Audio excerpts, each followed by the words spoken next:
Hey guys, I hope you enjoyed composing your songs. I hope the video was clear and you were able to navigate Soundtrap and come up with something cool. We're gonna come back in there today and continue working on that song, because how many of you know it's a never-ending process. When you're doing something creative that's from the heart, it never really ends. You're always just adding to it. You come up with another idea, you wanna tweak it in some way. So if you remember to access Soundtrap, it'll either be on the numbers for your grade level or under Explore. And I always have it on the top of Explore, so you can easily find it. When you press that, you get your grid of numbers. Now remember what we said last time. You got to make sure that you're using the same number each time. The reason being that if you're switching to another account, like last time I used 33. If I switch to 32 this week, my music from last time won't be there. I won't be able to find it at all, because it was saved on account number 33, not account number 32. So I'm going to be consistent and keep using the same one. If you recall, when you press the number, it automatically fills in the username. There it is right there. So last week I showed you how to copy and paste. You highlight, Control-C to copy, and Control-V to paste. Then you log in and it takes you to this page, which is the home page. If I open this up here, I have my song from last time. It's called Mr. Victor Song from Video. So I'm going to press this button here, Studio. Now, if what you made last time is not something that ended up appealing to you, you decided, you know, I just want to start over, that's fine. What you would do is just open up a blank file. And you could also do it right here within the studio. File new, file open, they have all these available for your convenience. So last time I showed you how to look up different loops. I showed you how to place the loops on your timeline, how to arrange them, and how to actually work with the timeline. If you remember, we were zooming in and out. Whoa, look at that, look at that. Whoa.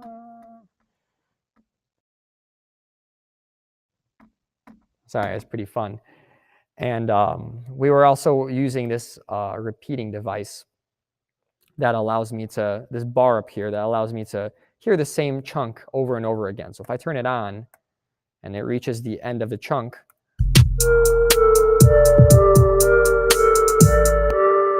starts over again.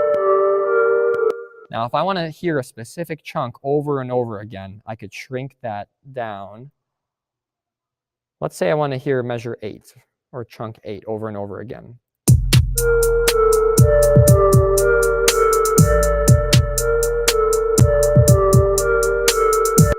Right?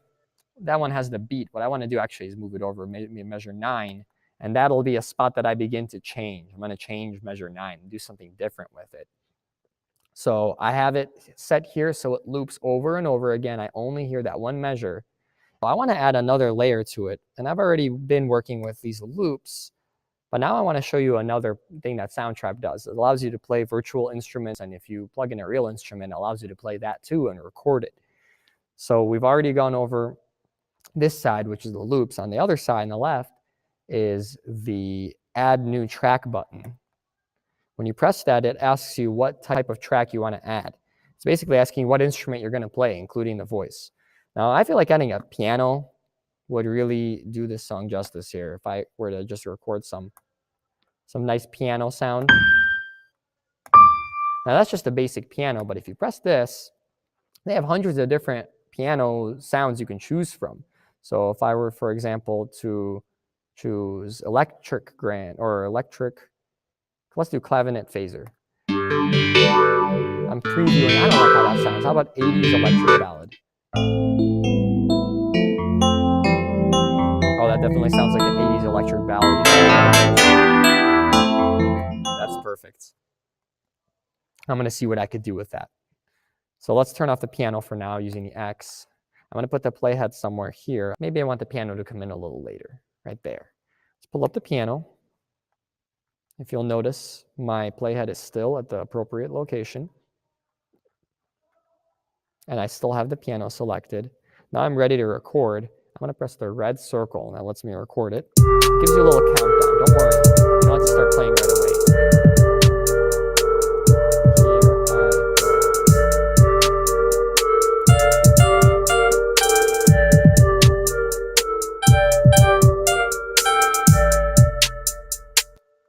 So there, I played a short, simple melody. I could turn this piano off now, and there are my notes that I just played.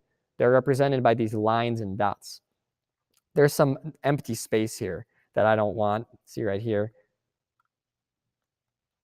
I don't want that, so I'm going to erase it. Remember we looped a sound by taking the curvy arrow? Well, now I want this backwards arrow. I'm going to shrink it down, and basically I want it to start and end at the point of a measure. So here it starts at measure 7, ends at measure 9. That's how I know it's going to be the correct length. Otherwise, if I let it extend further beyond that, it's going to be a weird length of time, a weird duration. And if I were to loop it, it's not going to match with my song as well. So I want to make sure that everything is in these nice, clean little chunks. So now I could take the chunk I just recorded and I've cleaned it up. I made sure it's the correct length. I can loop it using the curvy arrow. And you'll see that as I stretch it out, the chunks fit very nicely with the measures. Each chunk is 2 measures long. So let's hear that.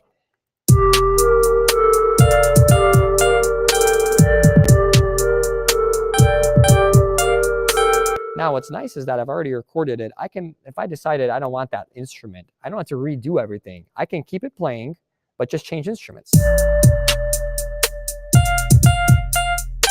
go back to a regular piano. Actually, let's do the grandma's piano. That's fun. Ooh, that's nice. Let's add some reverb. Give it a nice echo. You see that it's really easy to compose music using just a few elements. I only played 2 notes, and I played them in a nice, simple pattern. And already it's a pretty catchy sound that gets, in my opinion, gets stuck in your head pretty easily. So now I'm going to cut this part apart. I want this piano to play a little bit and then stop for a little bit. So I'm going to put the playhead at the place where I want to cut it. And I'm going to do Control E. When you do Control E, it separates the segments. But you notice nothing happens. The reason is that I didn't click on it. Now if I click on it and press Control E, it actually lets me break them apart. So again, to separate, split one of the tracks, you place the playhead where you want to split. You click on the track that you want to split. And then you do Control E. Now I can separate it. Maybe 2 measures on, 2 measures off, 4 measures on, 4 measures off, something consistent, like a pattern.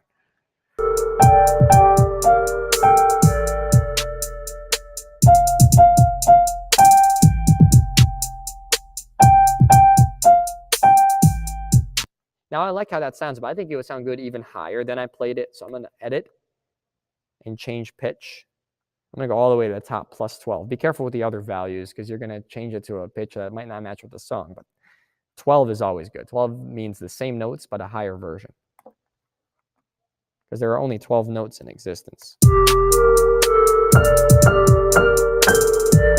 Now, I want the synthesizer to come back, but I don't necessarily want to hunt for it in my loops. I want to just keep reusing this one. So what I'm going to do is click on it. Click on that purple one right there, that segment. It's highlighted. Now I do Control C to copy. And guess what? Copy paste works in Soundtrap II. If you remember, Control V is to paste. So now I've pasted this segment over here. Now, if I decided I don't want to go with that at all, I could just click on it and press backspace, and it goes away entirely. So now I only have this segment of piano playing. At this time, I want to make sure that I save my work. You always want to save every couple minutes, just in case. You never know what happens. You never know. Some kids will work, and then they'll forget to save, and then they'll lose their work. Trying really hard to find it, and it's just not there because they never saved it. So you always want to make sure you save often, and save with an actual title. I put a silly Mr. Victor song from video. It's something very simple, but it's something I can remember. If I wanted to really call it something original, I could. But as long as you remember what it is you called it, I'm going to call it the litest song, the littest song ever. And right with that, the word lit is probably officially ruined. No one's going to say that anymore. but that's okay. That's my song, the littest song ever. Save again. And I could continue working knowing that my work is safe. So guys, that's all for today. I hope this was a useful video for you. This was lesson 2, and we'll have lesson 3 and 4 coming out soon. I will try to post these so you can easily find them, and always feel free to experiment with this. You could always start over and create a new song and just be creative with it. You never know what comes out. Some days you'll come in and it just won't work, but other days you'll come in and you'll be inspired and you'll come up with something that you really want to keep working on. So that's all for today, and I'll hopefully see you soon.